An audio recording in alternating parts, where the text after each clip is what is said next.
Bismillahirrahmanirrahim. Alhamdulillahirabbil alamin. Allahumma shalli wa sallim wa barik wa karim wa tahanna wa tafaddal wa takarram ala sayyidina wa maulana Muhammad sallallahu alaihi wasallam alihi wa ashabihi wa azwajihi wa dzurriyyatihi wa atba'ihi ila yaumiddin, amma ba'du. Subhanaka la ilma lana illa ma 'allamtana innaka antal alimul hakim. Wa ma as'alukum alaihi ajra in ajriya illa 'ala Allah alladzi fatarani rabbil alamin. Kita buka halaman 10, Bapak yang punya pegang kitab. Pembahasan pertama mengenai bahagian al-Islam ataupun syariat. Ada yang belum dapat air? Bang Deddy udah? Air udah. Saya Air ada yang belum? air gede maksudnya, yang kecil udah.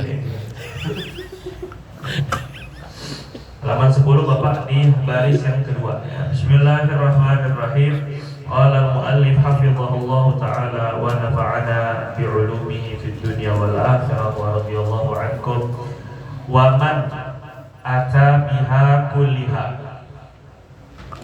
Orang yang melaksanakan semuanya, melaksanakan rukun Islam yang 5, kulliha semuanya, aqdan baik dari sisi keyakinan, wa amala maupun pengamalan.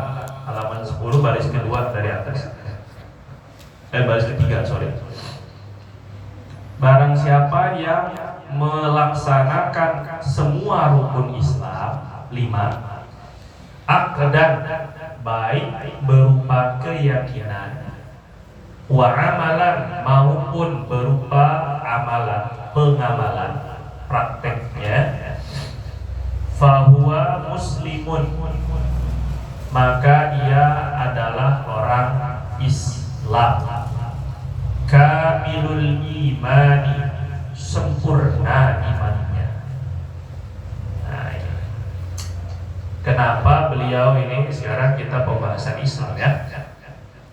Beliau mengatakan bahwa mengamalkan rukun Islam itu harus dari dua sisi, aqdan wa amalan. Dari keyakinannya benar, yakin bahwa syahadat itu wajib, berarti kufur itu haram. Yakin bahwa sholat itu wajib, meninggalkan sholat itu haram. Itu aqdan. Yakin bahwa puasa itu wajib, meninggalkannya haram. Itu keyakinannya itu dulu. Wa amalan, ini kalau amalannya jelas. Begini Pak, walaupun Islam itu secara zahir, perkara atau syariat itu mengatur hubungan kita dengan Allah wabil khusus secara zahir, tetapi bukan berarti hanya semata-mata zahir. Sebab seandainya dia hanya amalan saja, kosong dari keyakinan yang benar, apalagi kalau keyakinannya sama sekali gak ada, salah yakin malah, maka amalannya semua ditolak. Nah, ini sama seperti halnya orang-orang munafik yang betul kemunafikannya. Mereka sholat, mereka juga ikut zikir bareng sama Rasul, tapi keyakinannya salah. Mereka masih meyakini bahwa agama Islam itu bukan sebenar-benarnya agama. Sehingga Abdullah bin Ubay bin Salul, pimpinan para orang-orang munafik, tetap aja ngebela orang-orang non-muslim, tetap saja membela orang-orang kafir, berusaha bahkan membela orang-orang kafir. Nah, jadi wa minan nasi may yaqulu amanna, terus wa bil yaumil akhir wa ma hum bimu'minin. Ada yang ucapannya kata Allah itu orang munafik itu, cerita tentang orang munafik itu perlu berapa ayat. Ada orang yang bilang kami beriman dengan Allah dan kiamat, tapi mereka tuh padahal nggak beriman. Jadi amalnya udah ada, cuma akidah keyakinannya nggak begitu. Dalam hatinya tuh nggak kayak gitu. Nah, makanya perlu ini ditekankan akidah wa amal. Ada orang yang mengucapkan la ilaha illallah tapi nggak ngerti artinya sama sekali. Apakah dihukumi Islam? Nah, nggak ngerti sama sekali, maka nggak dihukumi Islam. Sama aja kayak misalnya ya, orang ngigo, ada orang kafir ngigo la ilaha illallah lah, karena mungkin puyeng kali dengerin tahlilan di mana-mana dia kan, akhirnya kebawa mimpi gitu kan. Apakah dihukumi Islam? Tidak. Nah, walaupun mengamalkan la ilaha illallah, bisa dipahami gak? Nah, makanya harus yakinnya benar. Walaupun dia ngomong amalnya tapi akadnya enggak. Harus dua ya, akidahnya, keyakinannya betul, pengamalnya juga benar. Gitu. Baru disebut Islam yang sempurna imannya. Kenapa kita perlu menyempurnakan Islam dan iman? Nah, ini dia. Nah, ini karena masuknya kita ke dalam kebahagiaan itu tergantung ukuran masuknya kita dalam Islam dan iman. Janji Allah. Masuknya kita dalam dunia kebahagiaan itu tergantung kepada seberapa jauh masuknya kita ini dengan iman dan Islam. Semakin sedikit imannya dan Islamnya, semakin sedikit bahagianya. Semakin banyak iman dan Islamnya, semakin banyak semakin banyak bahagia. Semua orang di dunia ini, Pak, kalau ditanya itu tujuannya satu, ingin bahagia. Baik yang yakin dengan akhirat maupun yang gak yakin sama akhirat, tapi semua pengennya bahagia. Bisa dipahami ya? Bisa. Semua tuh pengennya bahagia. Baik yakin dengan akhirat atau semata-mata bahagia di dunia. Semua orang tuh pengennya bahagia, pengen pasti. Kenapa capek-capek kerja? Kenapa capek-capek ngajar? Kenapa capek-capek belajar? Semuanya pasti ujungnya bahagia. Biar apa? Bahagia. Nah, sedangkan sejauh mana bahagia kita itu sejauh mengamalkan dan meyakini iman dan Islam. Ini kamilun iman, muslimun kamilun iman. Dalam Al-Quran Allah Subhanahu Wa Taala, dan ini harus jadi prinsip. Pokoknya iman Islam itu sama dengan bahagia. Enggak bahagia berarti dipertanyakan iman dan Islamnya. Itu aja. Kita kalau seandainya ada orang udah minum obat tapi kok nggak sembuh, yang disalahkan bukan obatnya, Pak. Tanya minum obatnya bener apa enggak, sesuai apa enggak. Nah, ini penting. Nah, kata dokternya para dokter atau penciptanya para dokter. Kata penciptanya para dokter ini, Pak, siapa? Allah. Jangan bingung siapa ya? Loh, innalillahi jadi bilang imannya. Kata penciptanya para dokter ini, kata penciptanya para dokter ini. Bapak kan kalau sama dokter percaya banget kan? Nah, ini yang ngomong ini penciptanya para dokter. Masa iya nggak percaya? Ya, gitu maksudnya. Besok nggak percaya deh, Bang. Benar nggak sih? Kata Allah Subhanahu Wa Taala, "Man 'amila sholihan min dzakarin wa unsa wa huwa mu'min." Siapa yang beramal soleh, amal soleh, amal soleh itu harus Islam. Wa huwa mu'min, dan imannya benar. Jadi aqdan wa amalan. Min dzakarin wa unsa, baik dari laki atau perempuan. Nggak ada setengah, nggak ada. Kalau nggak laki ya perempuan, nggak ada setengah-setengah, nggak ada. Allah itu udah bilang dzakari wa unsa, tiga dua ini. Maka kata Allah, falanuhyiyannahu hayatan thayyibah.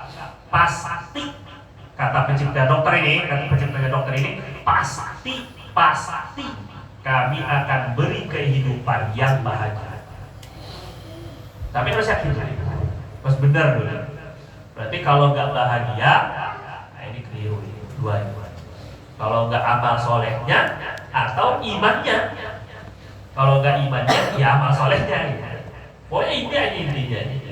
Bapak nggak usah ribet-ribet.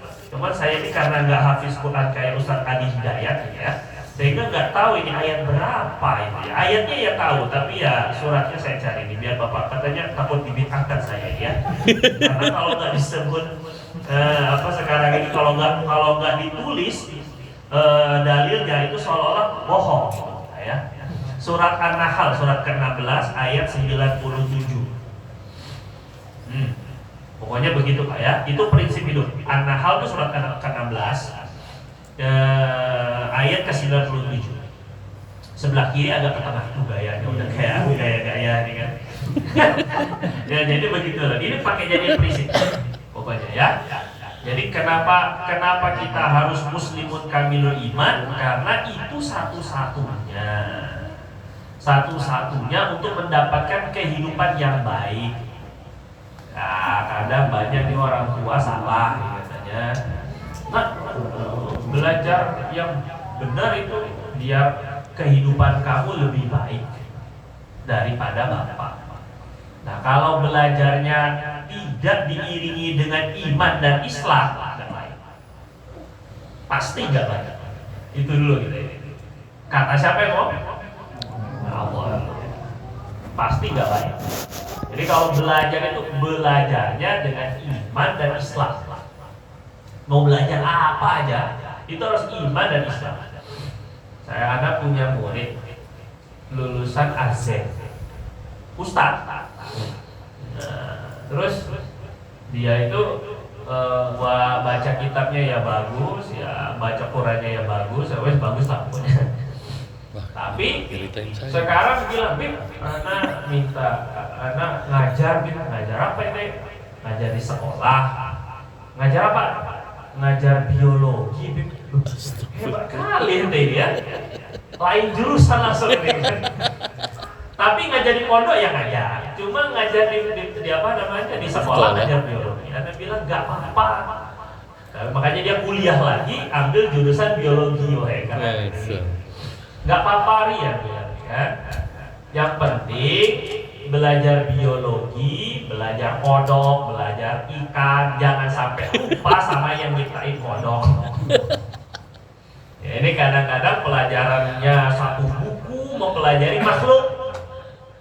Satu buku itu mau pelajari makhluk semuanya. Makhluk apa aja itu dipelajari, biologi kan? Pelajaran tentang tentang makhluk hidup kan? Tapi nggak disebut satupun nama yang menciptakan makhluk di dalam pelajaran. Nah, jadi bapak itu begitu ke anak itu, belajar fisika boleh, biologi nggak apa-apa, geografi nggak apa-apa, tapi kait-kaitkanlah tetap dengan Allah. Nah, gitu. Sejarah itu boleh, kaitin juga Allah. Coba lihat itu orang-orang yang gimana itu suksesnya. Tapi tetap kalau nggak ada Allah Subhanahu Wa Taala hancur, dunianya binasa aja gitu, hilang. Ini belajar. Jadi apa aja itu kaitkan ke Allah. Apalagi sekarang mah udah tinggal lihat di YouTube aja jadi pinter Pak. Bapak mau nyari bukti mukjizat Quran, biologi dalam Quran, udah lengkap dengan semua penelitiannya. Bapak tinggal nonton aja. Tinggal nyari aja kalau mau. Jadi memperkenalkan Allah lewat biologi. Nah, ini penting ini. Jadi ya biasa itu ya, ulama tapi juga ahli sains, ulama tapi juga ahli biologi, itu biasa. Jadi jangan wah belajar dunia itu. Nggak bisa begitu ya. Emang itu tinggal di mana? Nanti di neraka emang tinggalnya. Kamu juga tinggal di dunia, jadi belajar ekonomi nggak apa-apa, tapi coba ini kan gimana juga dikaitkan dengan Allah. Itu penting ini. Jadi karena agama itu membawa kebahagiaan. Secara bahasa agama itu kan artinya a dengan gama. Itu bahasa Sanskerta itu. Nah, itu artinya a itu artinya tidak, gama itu artinya kacau. Jadi agama itu artinya tidak kacau, gitu. Alias damai. Agama itu asalnya ngerti ya ente? Nggak ngerti ente, ini ada baca satu SMP dulu lah gitu. Gitulah lebih kurang ya. Terus, jadi pokoknya 5-5-nya ini kalau bisa, kalau nggak bisa 5 karena haji belum mampu ya 4 lah. Oh nggak mampu juga zakatnya ya 3 lah. Oh nggak mampu juga karena sakit-sakitan puasanya nggak mampu ya 2 berarti. Pokoknya yang penting paksain dulu.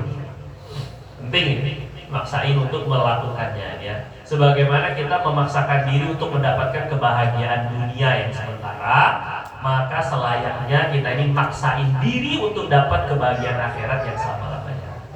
Gitu. Gak usah jadi kuat semua. Waman ada di akmalil Islam. Barang siapa yang melaksanakan waman ata, dan siapa yang melaksanakan bi akmalil islami, dengan amalan-amalan Islam. Ya sholat, puasa, hayu, zakat, rajin, haji bolak-balik. Bila tasdiqin biha, tanpa membenarkan, mengimani dengan amalan itu. Jadi ya kalau ditanya ya apa ya, saya ikut-ikutan aja. Ya karena asik aja sih haji. Ada Pak, saya pernah punya santri itu orang Medan, orang kaya, karena orang kaya. Katanya ya, saya nggak tahu kaya apa ya, pokoknya kaya apalah pokoknya ya kan. Katanya orang kaya. Dia bilang gini, paman Nana tuh pergi ke Mekah.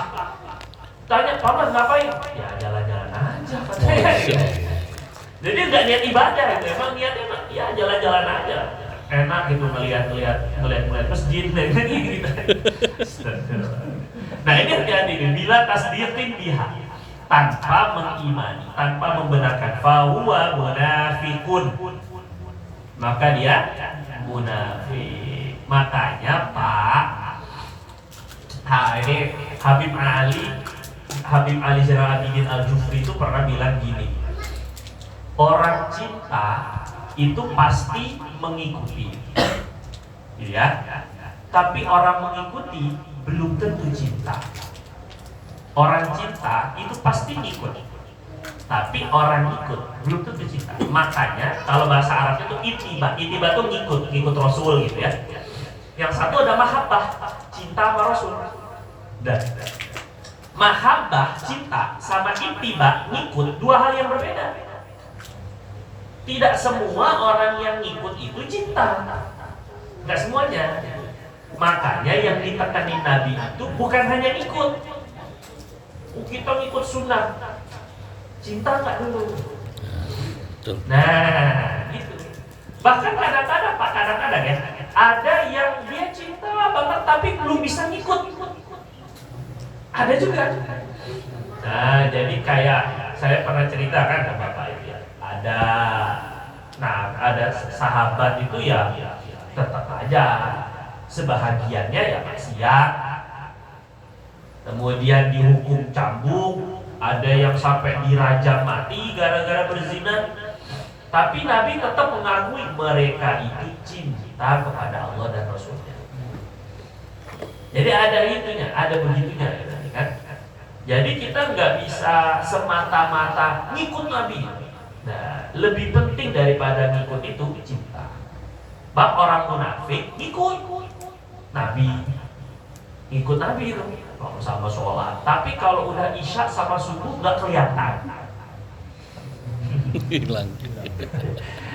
Hello, ini ya, Bapak jangan duduk aja ini ya. Jadi orang munafik itu sholat, tapi kalau subuh sama isya nggak kelihatan. Kemana? Kopi. Nah, soalnya kalau subuh sama isya itu nggak diabsen sama Nabi, nggak kelihatan, gelap. Zaman dulu itu nggak ada lampu, nggak ada PLN Pak. Jadi bisa nggak sholat, orang nggak dilihat Nabi. Tapi kalau maghrib mesti terang, asar, subuh, zuhur lebih kelihatan banget kalau nggak sholatnya. Makanya Nabi bilang afdhalus sholawat ala munafiqin as-subuh wal atama. Yang paling berat sholat bagi orang munafik itu subuh sama Isya. Jadi ciri-cirinya kalau ada diliatin baru semangat amal itu. Tapi kalau nggak diliatin nggak semangat. Kalau depan calon mertua, masya Allah, pas sholat dulu, gayamu. Padahal selama ini nggak pernah sholat. Jadi. Nah, tapi kalau udah nggak jadi menantunya atau udah dapat anaknya, suruh sholatnya berat. Astagfirullahaladzim. Dulu kayaknya mau ngelamar nggak kayak gini orangnya. Keselannya gitu.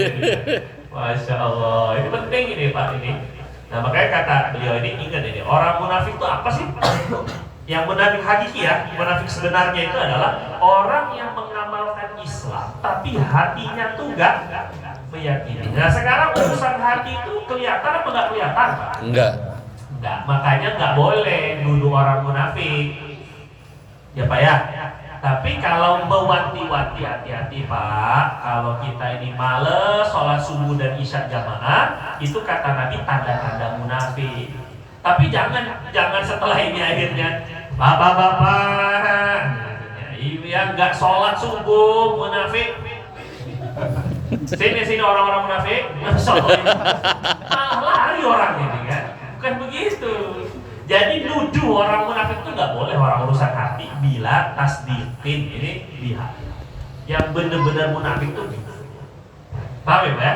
Nah ini tanda-tandanya gitu. Makanya Nabi itu marah banget sama Sayyidina Mu'adz bin Jabal radhiyallahu anhu ketika nuduh orang munafik.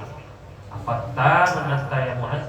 Itu munafik itu, berhukum munafik karena ada orang yang lagi sholat, beliau makmumnya pergi duluan karena terlalu lama bacanya Al-Baqarah. Ya wajar. Jadi orang kabur. Ada orang yang pergi duluan. Nah, akhirnya kata sini orang munafik itu.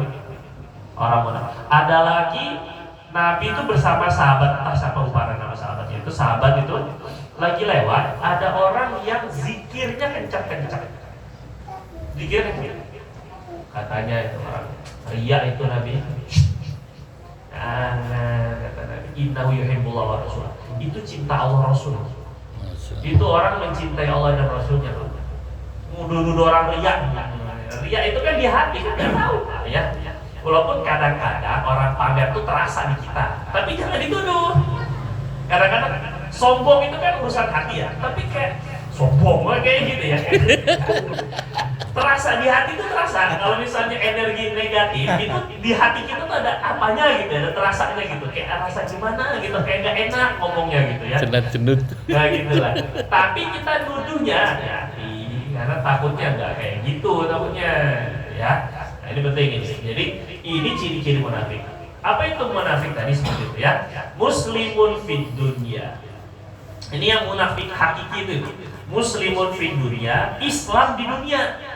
Di dunianya Islam, wa fil akhirati dia bersyahadat Islam, KTP-nya Islam, wa fil akhirati tapi di akhirat fid darkil asfali minan nar, di kerak di tingkatan paling bawah neraka. Di dunia Islam, dikuburin secara Islam, disolati, dimandikan, semuanya Islam. Tapi di akhirat itu berada di tingkatan paling bawah neraka. Na'udzubillah.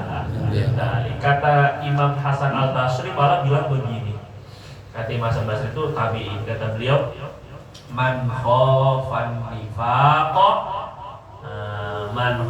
nifaqa fahuwa mu'minun wa man aminahu fahuwa munafiq.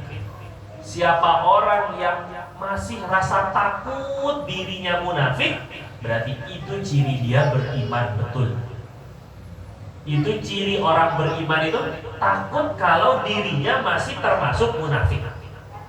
Boro-boro mau nuduh orang munafik, dia sendiri takut jangan-jangan saya ini munafiknya. Ngomong aja pintar, ceramah aja keren, berbusa, giliran nasihat itu udah kayak paling benar gitu. Tapi kita ini, masya Allah, dibalik itu kotor. Nah ini kata Imam Hasan Basri, orang yang masih takut kemunafikan berarti imannya betul. Tapi orang yang merasa aman dari sifat munafik, justru itulah munafik. Masya Allah, merasa aman kita ini dari sifat kemunafikan. Saya mah iman beneran, saya ini pasti saya mah iman saya beneran. Nah ini hati-hati sekali. Jadi ciri-ciri wali-wali Allah itu tetap ada rasa khawatir di dunia, takut dirubah sama Allah itu takutnya. Yang la khaufun alaihim wa lahum yahzanun itu besok di akhirat. Di akhirat itu ya udah nggak ada rasa takut, nggak ada rasa sedih. Tapi selama di dunia ini masih ancer-ancer ini, takut ini masih takutnya ya naudzubillah min dzalik. Justru malah akhir usia, justru malah rubah. Saya punya banyak lah ya santri itu ya Allah kayak lihat ini santri itu ya. Pas masih SMP-nya magur banget, khusyuk banget, taat banget. Lah waktu 3 SMA kok masya Allah berubah 100%. Padahal tadi udah kita setengah wali, betul-betul santri itu sering. Awal-awal masuk itu bagus sekali, keluar pondok, la ilaha illallah. Coba ya. Ini banyak, nah banyak juga yang ketika di pondoknya ya biasa aja bandel gitu kan. Keluar pondok kok makin bandel. Enggak, pakai bandel. Berubah ya. Salah lagi. Makin soleh gitu. Ya kayak bapak-bapak. Amin. Wa amma man tarokan nutqa. Ini naudzubillah, jadi jangan sampai ya. Wa amma man tarokan nutqa. Barang siapa dan adapun orang mantaroka, orang yang meninggalkan an-nutqa bisyahadataini, mengucapkan 2 kalimat syahadat, dia tidak mengucapkan 2 kalimat syahadat sama sekali, maka dibagi 2 hukumnya. Kenapa nggak bisa mengucap 2 kalimat syahadat? Fa in kana an ajzin, jika ia karena tidak mampu mengucap, fahukmuhu, maka hukumnya kaman natoko, seperti orang yang sudah mengucap. Karena tidak mampu, bisu misalnya, gagu misalnya, ayo syahadat. Wah, itu kafir masih belum bisa mengucap syahadat dulu. Emang gagu gimana disuruh puasa? Paham ya? Ini bisa an-ajzi. Orang yang nggak mampu untuk mengucap syahadat karena memang nggak mampu, nggak mengucap tuh karena nggak mampu. Fahukmuhu kaman nato. Maka hukumnya seperti orang yang mengucap. Jadi bahasa isyarat, kalau memang itu sudah menunjukkan la ilaha illallah Muhammadur Rasulullah, maka yakunu mu'minan, dia beriman, Islam dah. Jadi nggak bisa pakai bahasa lisan, guna bahasa isyarat. Kalau nggak bisa juga karena setengah stroke, ya udah dalam hatinya ngangguk-ngangguk atau dengan mata, itu udah cukup Islam. Wa in kana an ibain, wa in kana, dan jika dia an ibain karena enggan, an ibain karena enggak mau mengucap syahadat itu karena enggak mau, fahuwa kafirun, maka dia itu kafir bila khilafin, tanpa ada perbedaan pendapat ulama. Semua ulama bilang kafir. Ya kafir itu ya kafir, nggak perlu dikasih embel-embel. Itu kasar sekali itu. Bahasa kafir itu kasar banget itu. Ganti dong yang lain. Ya udahlah, domba-domba yang tersesat. Podo aja itu juga sama aja, itu juga begitu. Biasa aja, kan? Kafir kan istilah ya sudah, karena tertutup. Masalah ternyata dia tersinggung, ya kalau biar nggak tersinggung, ayo ucap syahadat. Nah, Itu sekalian, ya kan? Kalau login. bentar-bentar semuanya tersinggung, itu gimana? Ya kan? Orang dulu juga disebut kafir sama Nabi kok. Tapi Nabi selemah-lemahnya, maksudnya selembut-lembutnya sifat Nabi. Apa Nabi rubah kata kafir? Jadi ghairu muslim. Jadi non muslim misalnya, enggak kan? Tetap aja Nabi itu bilang ya kafir ya kafir. Tetap bahasa Nabi ya, tetap bahasa Allah yang mulia ayyuhal kafirun. Padahal Quran itu udah paling sopannya kitab suci itu kan.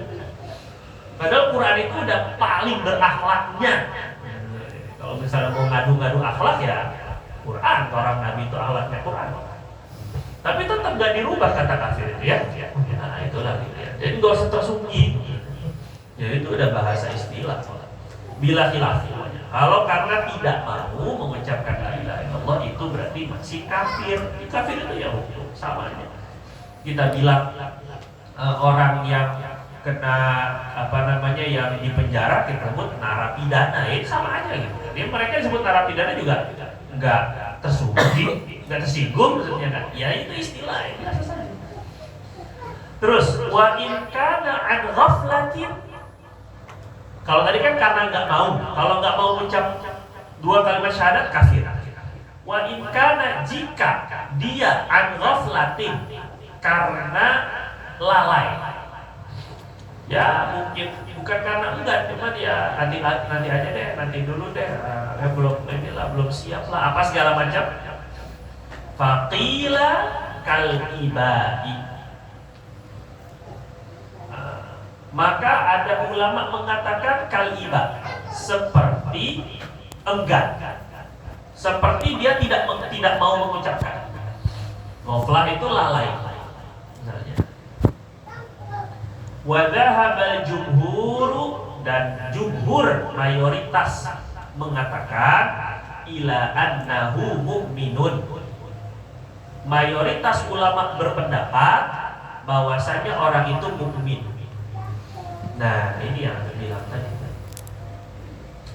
Nah sekarang mengucap bahwa hada tafsir dan perincian ini fi haqqi, untuk perincian hukum ini untuk man wulida bidaril kufri, orang yang anak yang dilahirkan atau orang yang dilahirkan di negara kufur.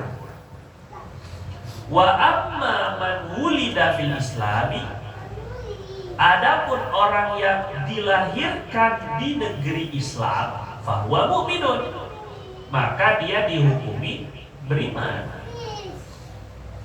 Jadi kalau dia punya tempat kelahiran asalnya itu kebanyakannya kafir, ya. Terus kemudian dia dari keluarga muslim, kan kita bilang kan, ya ini, maka nggak keluarganya muslim, dihukumi muslim. Nah cuma sepanjang hayat nggak pernah sholat, nggak pernah mengucapin dua kalimat syahadat sepanjang hayat. Nah ini orang yang kayak gini ini walaupun dari keadaan Islam itu nggak pernah sholat, nggak pernah puasa segala macam, nggak pernah, termasuk mengucapin syahadat juga sama sekali nggak pernah. Ini dihukumi Islam apa enggak? Nah, itu dia. Menurut mayoritas dihukumi karena keluarganya Islam. Walaupun di daerah kafir, mayoritasnya semua kafir, keluarga dia doang muslim, gitu ya. Cuma sama sekali nggak pernah. Maka mayoritas ini menganggap itu namanya ghaflah, lalai untuk mengucapkan dua kalimat syahadat, lalai. Panjang hidup kok nggak mengucap sama sekali. Nah, wa amma man wulida fil Islam, tapi kalau lahirnya di negeri Islam, fahuwa mu'min, jelas ini dihukumi Islam. Wa innama, hanya saja ya'si, dia ini maksiat, dosa, bitarkin nuti, dianggap berdosa karena tidak mengucap syahadat. Islam, cuma dianggap ya'si, dosa, bitarkin nutqi faqat. Karena tidak mengucap saja. Mengucap dua kalimat ini. Nah, ya, saya ulang lagi begini. Ada orang lahirnya dari keluarga Islam tapi di negeri kafir. Di negeri mayoritas kafir. Nah, terus sepanjang hidup nggak pernah mengucap syahadat. Sholat apalagi kalau sudah sholat pasti syahadat ya. Maksudnya tasawuf nggak baca tasawuf pasti.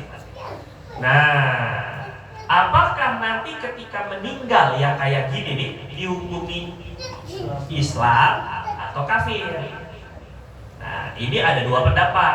Mayoritas ulama tetap menganggap Islam. Jelas ya? Jelas. Sebahagian ulama katakan ini sama seperti orang yang enggan mengucapkan dua kalimat syahadat. Nah, tapi kalau lahirnya di negeri Islam, seperti Indonesia itu negeri Islam, walaupun bukan negara Islam ya secara konstitusi, tetapi kita tetap mayoritas Muslim. Maka yang lahir di negeri Islam, keluarganya jelas Islam, walaupun nggak pernah mengucapkan dua kalimat syahadat sepanjang usia, tetap dihukumi Islam. Nah, itu enaknya hidup di negeri Islam. Jelas ya, ada perbedaan pendapat ulama kalau dia lahirnya di negeri. Nah, itu penting. Nah, asyhadatani wallahu a'lam. Jadi itu dulu. Kata itu dulu. Kita lanjut ke fase kedua tentang iman. Oh, nggak terasa ya jam 8 lebih ya. Salah itu, Bib. Apa Bapak terasa akhir saya aja nggak terasa. Terasa itu kelamaan. Ya. Nah, ini kan. Halaman 85 Bapak-bapak.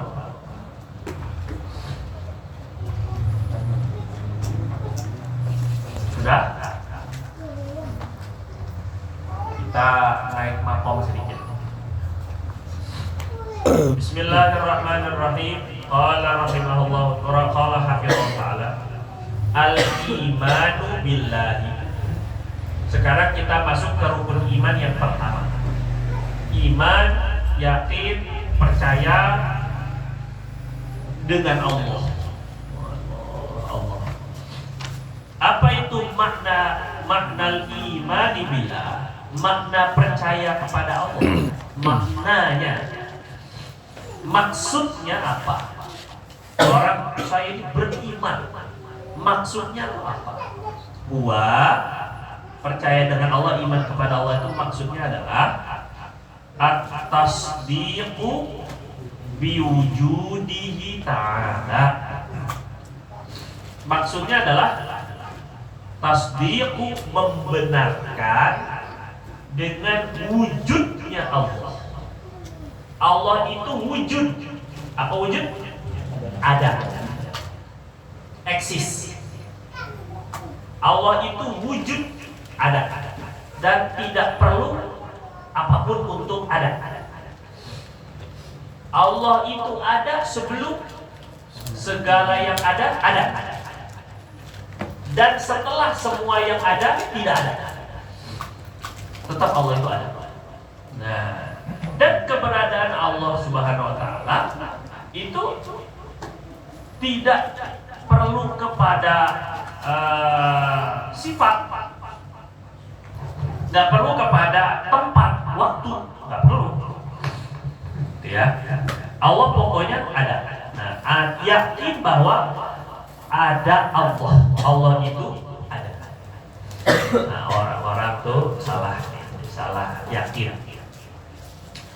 Mereka tuh bilang gini, kalau menurut orang-orang Ahlus Sunnah wal Jamaah, Allah itu nggak ada di atas, bukan di atas, bukan di bawah, bukan di depan, bukan di belakang, bukan di tengah. Allah itu tidak bisa kita bilang di mana-mana, dan Allah juga tidak boleh kita bilang di langit, di bumi, keberadaannya. Nah ini. Nah, kata mereka yang nggak paham bilang gini, kalau Allah Subhanahu Wa Taala itu tidak ada di mana-mana, maka sama dengan kita mengingkari keberadaan Allah. Dia bilang gini, ini yang paham gagal paham tuh bilang gini. Sama misalnya saya bilang taufik itu tidak di atas, tidak di bawah, tidak di depan, tidak di belakang, tidak di tengah, tidak di dalam, tidak di luar. Berarti ada nggak taufik? Nggak ada. Nah, ini pemahaman yang bodoh karena mengkiaskan menyamakan Allah dengan makhluk. Kita bisa mengatakan itu hanya kepada makhluk, nggak boleh kepada Allah. Contoh, misal baju itu tidak cepat, tidak lambat, tidak tua, tidak muda, maka baju tidak ada. Benar apa enggak? Benar apa enggak? Dari ngomongnya udah salah. Baju tuh nggak cepat. Baju tuh apa? Pokoknya baju tuh cepat enggak, lambat enggak. Yang cepat atau lambat tuh bukan baju, nggak pas ini padanan ukuran kok. Cepat lambat itu mobil, motor, lari, jalan. Paham gak ini? Kereta, pesawat.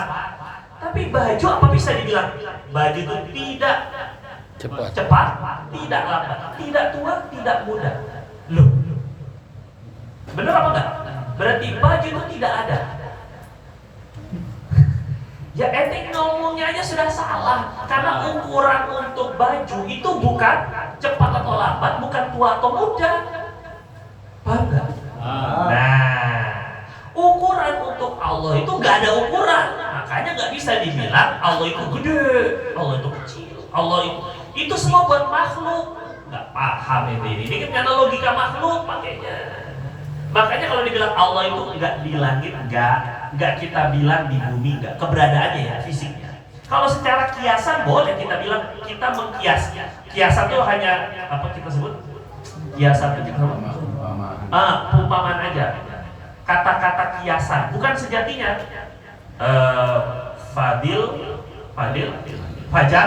Fajar tangan kanan saya. Tangan kirinya mana? Uyang. Fajar tangan kanan saya kan. Tangan kirinya berarti gimana tangan kanan nempel di sini Fajar. Itu bahasa kiasan. Sama kalau Allah dalam Al-Qur'an itu menggunakan bahasa di langit. Itu bukan berarti wujudnya, zatnya Allah di langit. Kalau zatnya Allah di langit, berarti sebelum ada langit Allah di mana? Nah gitu jadinya nanti. Dan nggak bisa, ini kan tempat, waktu itu makhluk. Kok bisa-bisanya Allah itu dikotakkan dengan tempat dan waktu? Pikir. Paham ya? Tapi kalau kita cuma bilang Allah itu di langit sebagai kiasan bahwa Allah itu memiliki kemuliaan yang paling tinggi, gitu ya, itu nggak apa-apa, itu kiasan aja, dan juga kiasan, gitu ya. Dan misalnya kita bilang, oh pencuri itu tangan panjang, coba ukur, agak-agak gila ini ya, nggak paham ini ya. Tangan panjang itu maksudnya sering nyolong itu maksudnya. Nah, ini begitu lebih kurang ya. Jadi kira-kira tuh gitu. Jadi Allah itu wujud dari mana? Jadi kata Imam Abu Hanifah itu beliau ini ya, ketika ada nanya ini kan, menurut Anda itu Allah itu wujud, itu dalilnya tuh apa? Wujudnya Allah itu dalilnya apa? Buktinya tuh apa? Nah, kata beliau begini, ngasih gambarannya, Pak, kalau ada perahu, kapal, ada kapal di tengah ombak yang gede, badai, ombak yang tinggi, terus kemudian di tengah kegelapan malam dan angin kencang. Apakah ini kapal perlu nahkoda apa enggak? Ya, ya. Perlu nahkoda apa enggak? Perlu apa supirnya apa enggak? Ya, perlu. Maka dunia dengan langitnya, dengan semua tatanan ini lebih hancur, lebih lebih merisaukan daripada sekedar badai, daripada sekedar malam, daripada sekedar ombak. Kalau nggak ada pengaturnya, hancur semua ini dunia dan ini. Begitu. Kalau beliau pikiran itu begitu, biar lebih kena. Paham ya maksudnya? Ada lagi yang kalau ada lagi orang Arabi, orang orang Badui. Waktu ditanya, kamu itu yakin dengan Tuhan? Mana Tuhannya? Katanya, tuh lihat tuh, lihat tuh, nunjuknya apa? Tai onta. Tuh lihat tuh, tai. Bukan atau bukan? Jangan tersinggung ya. Coba lihat tuh, tai no. Kira-kira tai ini muncul dengan sendirinya apa ada ontanya? Ya pasti ada onta lewat sini. Mana ontanya? Kata si kata si Arabi itu tadi, kata si Baru itu, mana ontanya? Yang udah pergi, ya tetapi tetap ada ontanya kan? Mungkin nggak tai itu muncul dengan sendirinya? Enggak, ya sama. Juga bertanya gitu ya. Nah jadi ini wujudnya Allah Subhanahu Wa Taala itu mudah sekali sebenarnya pokoknya. Bahwa ini semua kok bisa teratur sekali. Makanya dalam Quran itu Allah tuh membicarakan tumbuhan. Kok bisa-bisanya satu biji ditanam, cuma dikasih air tumbuh. Tumbuhnya ada batang, tumbuhnya ada ranting, tumbuhnya ada daun, tumbuhnya ada buah, tumbuhnya ada akar. Padahal bijinya sama. Terus kemudian nanti buahnya, daunnya, warnanya bisa beda-beda. Buahnya bisa rasanya bisa beda-beda. Itu siapa itu yang ngatur? Ya, ini penting ini. Iman itu pakai perenungan. Iman itu pakai tafakur memang. Loh, kita ini kadang gayanya tafakur alam, jalan-jalan itu tafakur. Tapi pacaran, tafakur apa ini? Tafakur itu takafur itu. Katanya niatnya tafakur alam, tapi kok ketika di tempat perjalanan kok nggak ingat sama Allah tuh gimana? Nah ini penting ini. Ngomong Allah itu ngomongin gunung. Ente itu bisa apa enggak itu? Fala yanzuruna ilal ibili kaifa ilal jibali kaifa nusifat. Coba lihat tuh gimana itu gunung itu kok bisa setinggi itu tuh, pondasinya segimana? Nah, ini kita bikin rumah itu kalau tingginya tiga lantai aja, pondasi ceker ayamnya itu segimana? 5 tingkat segimana? Ini kok bisa se-Everest itu kayak gimana itu? Pondasinya tuh gimana bikin itu? Coba itu kayak apa itu? Ngomongin begitulah lebih kurang. Nah, jadi harus ngomongin alam biar tahu Allahnya, alim. Allah itu. Jadi adanya alam itu menunjukkan Allah Subhanahu wa taala ada. Jadi yakin seyakin-yakinnya bahwa pasti itu Allah itu ada. Pokoknya ada aja. Jadi yang namanya Tuhan itu ada. Bi an ya'taqida wa ya'lama annallaha wajibun, salah itu. Wajibul wujudi.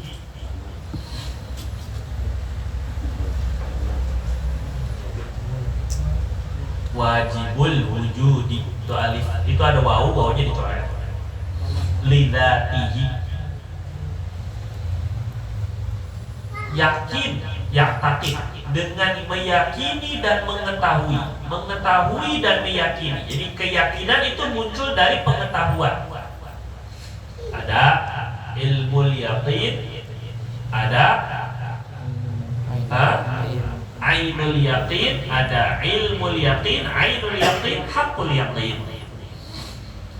Ilmul yaqin hanya tahu saja, tapi dengan tahu itu pun udah yakin. Seperti Bapak nggak pernah ke Mekah, tapi orang-orang ngomong di Mekah ada Ka'bah. Karena banyak yang ngomong, akhirnya bapak yakin. Itu baru ilmu yakin. Terus bapak pergi ke Mekah, ngelihat Ka'bahnya langsung, namanya ainul yakin, mata. Yakinnya dengan melihat. Setelah sudah melihat, baru yakin banget. Setelah bapak mendekat ke Ka'bah, pegang Ka'bahnya, peluk Ka'bahnya, hakul yakin. Apalagi masuk ke Ka'bahnya, itu udah bener-bener yakin.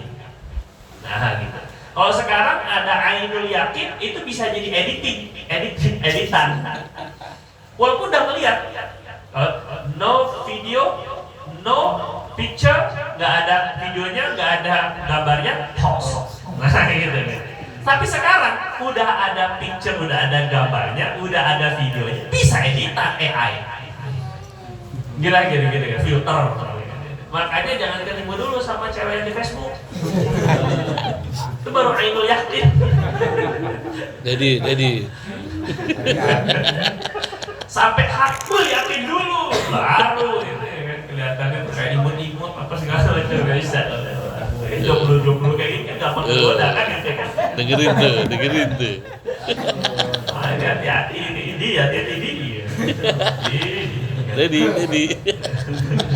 Dedi dan Adi. Ya. Makanya harus ilmu dan yakin. Minimal itu dulu. Terus Allah Ta'ala, bahwasannya Allah Ta'ala wajibul wujudi lidzatihi. Wajib ada. Bahwasannya Allah itu harus ada. Tidak boleh tidak ada. Allah itu wajibul wujud lidzatihi, dengan zatnya. Allah itu wajib ada, bukan wajib kalau dilaksanakan dapat pahala, ditinggalkan dapat dosa, bukan. Wajib di situ maksudnya wajib secara akal. Pokoknya secara akal Tuhan itu pasti ada, dan Tuhan itu memperkenalkan dirinya dengan namanya Allah. Karena sebelumnya nggak ada yang memperkenalkan diri dengan nama Allah. Nggak ada. Makanya kul huwa,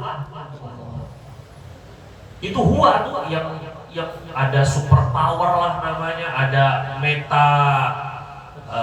bukan metaverse, itu mah Facebook kan. Ada metafisika lah bahasanya. Ada kekuatan apalah yang goib lah, kul huwa, yang diyakini orang kebanyakan itu memperkenalkan dirinya huwa Allah. Pokoknya ini kan, pokoknya ada satu kekuatan yang mengatur alam ini, yang menciptakan, pokoknya ada. Siapa namanya? Allah. Qul huwa. Itu jadi yang memperkenalkan itu hanya Allah, memperkenalkan dirinya itu. Nah, terus wajib wujud lidzati. Jadi maksudnya wajib itu apa? Harus ada. Nggak ada, nggak boleh, nggak ada secara akal. Itu lebih kurang ya. Allahu a'lam. Sampai situ dulu ditandai. Terakhir pembahasan mengenai al-ihsan, hakikat ya. Al-ihsan kama asyara ila dzalika, ini halaman 94 baris ketiga paling kiri. Baris ketiga dari al-ihsan maksudnya. Kan? Jadi kemarin al-ihsan itu apa? Ihsan itu adalah merasa seolah melihat Allah dan atau yakin lagi dilihatin Allah. Nah, kama asyara ila dalika, sebagaimana ditunjukkan makna itu, makna seolah melihat Allah atau dilihat Allah, al-haditsus sabiqu, oleh hadis sebelumnya. Hadis pertama maksudnya hadis yang tentang Jibril, hadis Jibril ketika Nabi ditanya tentang al-ihsan, maka Nabi bilang anta'budallah biqaulihi, dengan ucapan Nabi. Ihsan itu anta'budallah, menyembah Allah. Engkau jadi harus syariat dulu. Gak bisa tiba-tiba ihsan kan, anta'budallah, nyembah Allah dulu. Nah, cara menyembahnya gimana? ya Islam, pakai Islam, gitu ya. Jadi nggak bisa tiba-tiba hakikat tuh nggak bisa, nggak boleh. Karena dari makna al-ihsan itu ihsan itu hakikat. Dari mana hakikat? Nabi itu bilang anta budallah, kamu menyembah Allah dulu. Ka'annaka tarahu, seolah-olah kamu melihat. Jadi harus menyembah dulu. Nah, gimana cara menyembahnya? Islam. Gimana biar bisa Islam? Iman. Yakin dulu bahwa ada Allah Subhanahu wa taala gitu. Jadi berkaitan dulu Islam imannya. Baru ka'annaka tarahu, seolah-olah kau melihat Allah. Fa in lam takun tarahu, kalau kamu tidak melihat, kalau kamu tidak mampu seolah melihat Allah, fa innahu yaraka, sesungguhnya dia melihatmu. Nah, ini. Ada ulama Pak ya, ada ulama namanya Syekh Abu Bakar bin Salim. Ini datuknya Habib Umar bin Hafid. Jadi Syekh Abu Bakar bin Salim ini, bang saya Al Idrus asalnya. Jadi beliau itu seringnya tuh nunduk aja, nggak pernah kelihatan dongak ke langit kepalanya, nunduk terus itu seringnya. Terus duduknya itu pernah baca di manakib kan udah ada SMA begini. Duduknya itu sebenarnya kalau nggak iftirosh tawar 40 tahun. Masya Allah. Kalau nggak tahu itu nggak pernah sila. susah. Akhirnya ketika ditanya, Syekh, kenapa kok nggak pernah sila, nunduk? Saya malu dilihatin Allah terus. Ini udah kacau ini, tingkatannya udah luar biasa ini. Malu Pak, nggak pernah terhijab. Bapak kalau seandainya misal ada orang yang Bapak segeni, kalau antum itu, siapa yang antum segeni coba? Misalnya kan, dilihatin terus, pasti makan juga. Jadi gitu ya, karena merasa di. Coba ini, kalau Bapak itu ngerasa dilihat sama calon Kalau saya dilihatin terus ya sini aja makan bareng. pasti nggak bisa makan kadang-kadang lah imit-imit, duduknya tuh kok sopan karena merasa di. Ya. Tapi kalau udah nggak ada orangnya, keluar aslinya. Iya Bang, karena merasa di. Lihat. Nah ini wali-wali gitu. Ada yang dalam kitab Tandul Mutar itu gitu. Jadi ada wali didatangi sama seorang muridnya. Katanya, loh, Syekh, ini plafonnya udah bocor nih Syekh. Yang mana? Katanya, Syekh, ini plafonnya udah bocor ini Syekh. Kok nggak diperbaiki? Aduh, saya nggak enak ngeliatnya. Merasa dilihat Allah terus. Masya Allah. Sampai begitu ya. Jadi sampai gentengnya tuh nggak pernah dibenerin. Karena mau melihat ke atas tuh ngerasa dilihat Allah terus. Ya ini nggak ada apa-apanya dah, kita udah ngaku aja lah kita ini dah. Kita ini nggak ada apa-apanya Pak. Kalau di depan kamera baru kita ini keren. Kalau di depan kamera, di depan live streaming, baru keren. Di balik itu setannya keluar, jadi kesetanan. Malah setan kekitaan. Terlalu kesetanannya kita. Astagfirullah. Nah ini maksudnya, ini ka'annaka taro fa'ilam. Jadi kalau orang pakai makom yang kedua aja, kan kalau makom yang pertama musyahadah, merasa seolah tuh melihat Allah terus. Kalau nggak bisa setingkat itu kata Nabi, minimal ngerasa dilihat Allah terus. Nah ini kalau Bapak mau, ini kan pernah saya ijazahkan kan Allahumma Allahumma syahidi, Allahu nadiri, Allahu qarib, Allahu qaribun minni. Allah bersama saya, Allah melihat saya, Allah menyaksikan saya, Allah hadir bersama saya. Nah, banyak ulama-ulama thariqah itu Pak, makanya ngamalin menuntut. Ini sunnah Nabi itu nazaruhu ilal ard aqwal min nazarihi ila sama. Di dalam Syama'il itu Nabi itu kebanyakan melihatnya ke tanah lebih lama daripada melihat ke langit, daripada melihat ke atas. Pandangan Nabi ke bawah itu lebih banyak daripada pandangan beliau ke atas. Ini ngamali sunnah nunduk. Makanya pinjam sorban. Makanya kalau antum lihat ini ada sunnah yang namanya sunnah itu namanya Allahumma sholli ala sayyidina Muhammad. Namanya kina. Kina itu artinya kain yang kita taruh di atas kepala. Ini biasanya kan begini kan. Ini sebenarnya latihan biar matanya nggak jelalatan. Tiap subuh itu saya pakai. Yang kedua tadi ini biar merasakan kehadiran Allah. Merasa dilihat Allah. Jadi memasukkan rasa malu. Nah Nabi itu sering pakai gitu. Atau Habib Lutfi bin Yahya itu pakai itu terus ya. Itu namanya kina. Atau jalbabah lah, bahasanya macam-macam. Butroh macam-macam bahasanya. Tapi bahasa Aji itu kina.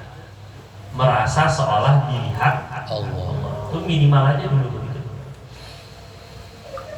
Nah, ini juga sama. Amalan Yai Uzairon Temboro itu suka ngajari muraqabah. Muraqabah itu merasa dilihat Allah. Jadi kalau lagi ngomong tiba-tiba beliau gini. Nah, itu mengembalikan hati itu biar saya lagi di hadapan Allah. Begitu. Saya ini lagi ditatap oleh Allah. Jadi nunduk. Nah itu sering saya lihat banyak murid-muridnya yang kayak gitu. Jadi kalau lagi ngobrol itu Allah ya maksudnya. Nah ini untuk merasakan sedang dilihat oleh Allah. Nah kita ini kan sekarang Pak, kita ini sekarang itu masih perlu bantuan gadget ataupun alat untuk mengingat Allah ya. Makanya pakai tasbih. Jadi ulama-ulama itu pakai tasbih untuk mengingat Allah, melihat Allah. Belum bisa melihat terus minimal ada. Nah, mau pakai yang digital silakan, mau pakai yang bijian silakan. Nanti yang ikut ziarah harus bawa tasbih. Nggak boleh. Nah, harus. Apalagi di perjalanan. Nah, terserah mau yang digital boleh, mau yang bijian boleh, mau bawa biji korma juga boleh, gitu kan? Kayak sahabat gitu, ya kira-kira gitu kan. Nah sekarang kita ini biar serasa terus senantiasa seolah melihat atau dilihat Allah. Nah kita ini pakai tulisan kaligrafi Allah. Ini alat juga. Biar seolah tadi, biar senantiasa ingat Allah. Jadi ada tulisan kaligrafi itu Pak, itu bukan semata-mata pajangan, tapi untuk menghadirkan kebesaran Allah dalam hati. Apalagi sekedar buat musir setan. Itu kayak film vampir tuh, biasanya dulu tuh ada kertas kuning tulisan merah-merah begitu tempel gitu kan, tempel di mana jadi wafat. Bukan sekedar itu, bukan. Tapi untuk ngingeti hati kita. Makanya itu tulis di mana-mana itu Allah. Untuk ngebantu. Ya, ngebantu hati kita nginget Allah. Loh enggak, makanya sebagian ulama tuh, nah ada yang memajangnya tuh foto wali, foto ulama. Itu karena memang wali-wali Allah itu ketika Nabi pernah ditanya, itu wali-wali itu cirinya apa? Kalau dilihat, mereka dilihat wajah itu yang diingat Allah. Jadi bukan ciri, bukan kita nyembah juga pakai dupa gitu, enggak. Gitu ya. Yang penting jangan lukisan full body. lukisan full body gitu, mentang-mentang itu bertentangan dengan syariat. Tapi kalau hanya foto-foto muka setengah badan nggak masalah, foto lagi nggak masalah. Ya jelasin ya. Kita sampai situ dulu, sampai fa innahu yaraka, sesungguhnya dia melihatmu. Wallahu ya'lamu ma kuntum ta'malun. Pokoknya Allah itu tahu sekali apa yang ada dalam hati kita dan apa yang kita lakukan. Astagfirullahaladzim. Ada pertanyaan Pak? Silakan. Ada Bib. Orang dalam. Ya. Assalamualaikum warahmatullahi wabarakatuh. Allahumma sholli ala Sayyidina Muhammad wa ala ali Sayyidina Muhammad. Assalamualaikum ya Rasulullah. Jadi gini Bib, kalau anak-anak saya termasuk Adi, Zia gitu kan, belum tahu ya yang namanya kalau ada ungkapan atau kiasan Allah turun di 3/4 malam. Nah itu mohon penjelasannya Bib, biar mereka pada paham. Padahal bapaknya juga belum tentu paham. Udah sih Bib. Kalau saya jelasinnya kan terlalu panjang ya. Kalau Habib kan detail, ada sanadnya gitu. Jadi maksudnya Allah turun ke langit dunia, ini sudah bahasa hadis Pak. Siap Bib. Nantinya pokoknya setiap ketemu bahasa-bahasa semacam ini, maka langsung kita artikan kiasan, gitu ya. Kalau Allah turunnya itu hakikat, benar-benar turun, berarti gak naik-naik, karena sepertiga terakhir malam terakhir itu seluruh bumi itu berputar terus. Nah, terus berarti Allah kapan naiknya? Sepertiga malam terakhir di Indonesia, nanti berikutnya sepertiga malam terakhir di arah, berarti mana arah? Barat. Ya, berarti ke arah barat. Barat apa timur? Ke barat. Semakin ke barat, nanti ke Malaysia, nanti terus ke depan lagi. Berarti sepertiga malam terus tuh. Di situ berarti aja. Terus dong gak naik-naik, karena dunia masih sepertiga malamnya nggak habis-habis. Gitu maksudnya. Nah, ini bukan berarti kita ini mengakal-akal, enggak, karena bukan begitu. Justru akal kita dipakai, gitu ya, biar tidak mensifati Allah dengan sesuatu yang tidak layak untuk Allah. Nah, kalau dia bilang, kalau ada orang bilang Allah itu turun sesuai dengan kelayakannya, nah, justru kata-kata turun itu hakikat, nggak layak bagi Allah masalahnya.